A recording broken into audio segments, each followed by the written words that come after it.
Hi, I'm Dr. Damian Rodriguez from doTERRA's Science and Education Department.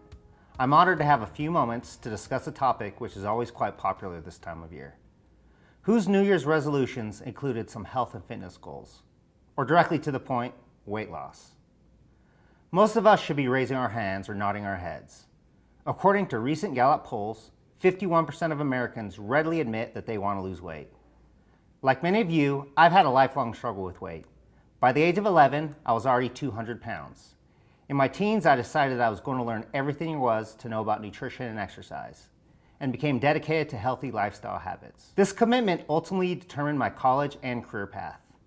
I studied nutrition at the undergrad level, then received a master's in exercise physiology, and finally a doctorate in health science, where I focused my research on obesity. Prior to joining doTERRA, I worked as a collegiate and professional strength coach and in public health. I've had the opportunity to directly help countless people address their weight concerns, and I'm very fortunate that doTERRA has provided me a forum to reach even more people. Many health experts, including the former Surgeon General, have called the obesity epidemic the greatest global health threat of the 21st century. Body composition influences the function of every body system, and excess weight diminishes almost every aspect of health. Likewise, losing just 5% of your body weight can improve your health in a myriad of ways. The storage of fat is a physiological necessity and one of the most amazing abilities of the human body. Think about how many calories your last workout burned. 500? If you are over the 1,000 mark, you are putting in some serious work. Even a lean, average-sized man has over 100,000 kilocalories of energy stored in the form of fat at all times. Doesn't it seem like no matter what we do, our bodies seem to want to stay at a specific weight, usually one which we don't like? We have evolved sophisticated processes to protect fat stores once we have them. A series of endocrine and metabolic responses occur when our body senses that we may be decreasing this storage of energy. Our bodies use hormones, genetic regulation, and other mechanisms to defend a certain range of body weight, our set point.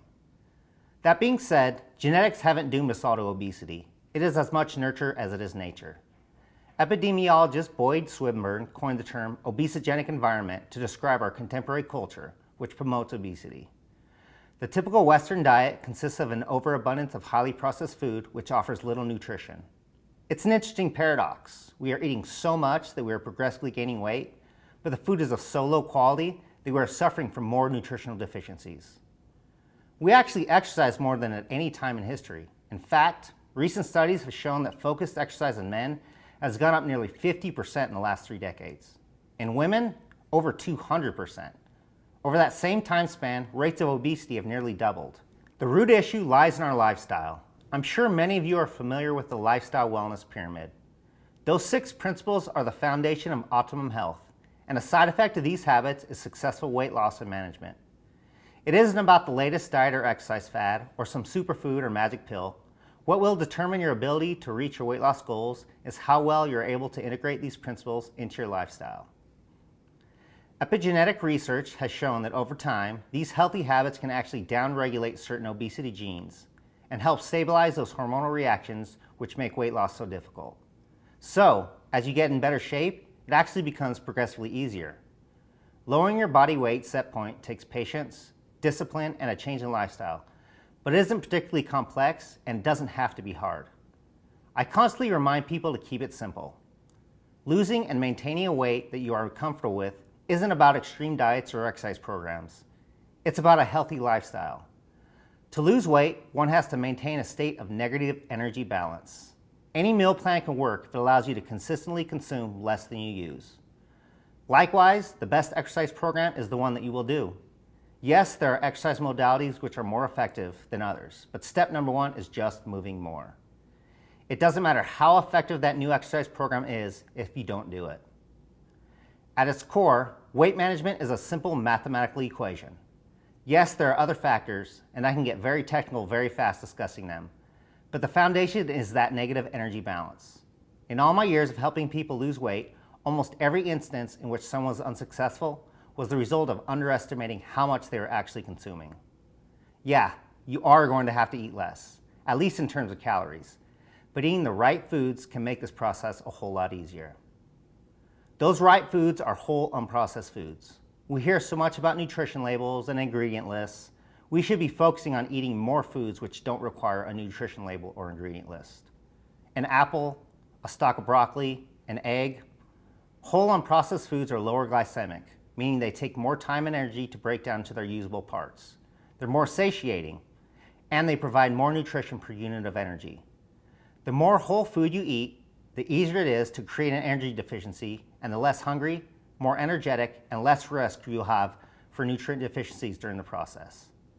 Shop the outside of the grocery store and fill your cart with those foods which don't require labels. While we are talking about eating the right foods, eating less inherently makes it more difficult to meet your body's nutritional demands. Also, nutritional demands increase as you become more physically active. While everybody should be including the Lifelong Vitality Pack in their healthy diet plans to ensure they have the nutrients, essential fatty acids, and antioxidants to support optimum health, it is even more important if you have weight loss goals. Like nutrition, the success of your exercise program is highly dependent on your adherence to the fundamentals.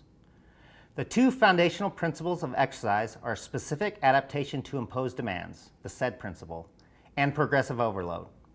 Yeah, those sound like big sciencey terms, but the concepts are actually quite simple. Some of you may be familiar with the story of Milo of Croton. To many in exercise physiology, he's considered the father of our field, and his story pretty simply illustrates these principles. As a child, Milo wanted to be the greatest wrestler in all of Greece.